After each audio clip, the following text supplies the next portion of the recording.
இருக்கன்குடி மாரியம்மன் கோயிலுக்கு தரிசனத்துக்காக பாத யாத்திரை மேற்கொண்ட பக்தர்கள் மேல லாரி மோதின விபத்துல 3 பேர் பரிதாபமா உயிரிழந்திருக்கிறது பெரும் சோகத்தை ஏற்படுத்தியிருக்கு.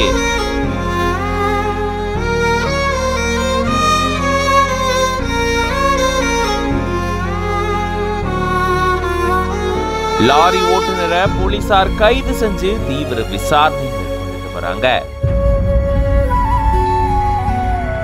தென்காசி மாவட்டம் சங்கரன் கோயில் பக்கத்தில் இருக்கக்கூடிய மேனீதநல்லூர் பகுதியை சேர்ந்த 50க்கும் மேற்பட்ட நபர்கள் இடுக்கன்குடி மாரியம்மன் கோயிலுக்கு பாத யாத்திரை மேற்கொண்டிருக்காங்க. சங்கரன் கோயில்ல இருந்து இவங்க பாத யாத்திரை மேற்கொண்ட நிலையில சாத்தூர் கோவில்பட்டி 4 வழிச்சாலையில இவங்க சாலையோரமா நடந்து போயிட்டு இருந்திருக்காங்க. அப்போ என் வெங்கடேஸ்வரபுரம் விளக்கு பகுதியில திருநெல்வேலியிலிருந்து மதுரை நோக்கி போயிட்டு இருந்த லாரி ஒண்ணு அதிவேகத்துல வந்து சாலையோரமா பாத யாத்திரை மேற்கொண்டுட்டு வந்த பக்தர்கள் மேல மோதி விபத்துக்குள்ளாகி இருந்திருக்கு. இந்த விபத்துல 45 வயதான முருகன், 35 வயதான மகேஷ், 45 வயதான பவுன்ராஜ் ஆகிய 3 பேரும் சம்பவ இடத்திலேயே பரிதாபமா உயிரிழந்துட்டாங்க.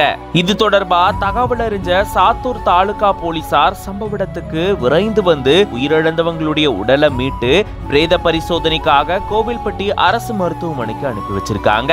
மேலும் போலீசார் மேற்கொண்ட விசாரணையில லாரியை ஓட்டிட்டு வந்தவரு திருநெல்வேலி மாவட்டம் தாழையூத்து பகுதியை சேர்ந்த 29 வயதான மணிகண்டன் அப்படின்றது தெரிய வந்திருக்கு. இப்போ ஓட்டுநரை போலீசார் கைது செஞ்சு தீவிர விசாரணை மேற்கொண்டுட்டு வராங்க. இடுக்கன்குடி மாரியம்மன் கோயிலுக்கு பாத யாத்திரை மேற்கொண்ட 3 பக்தர்கள் மேல லாரி மோதி அவங்க பரிதாபமா உயிரிழந்திருக்கிறது பெரும் சோகத்தை ஏற்படுத்தியிருக்கு.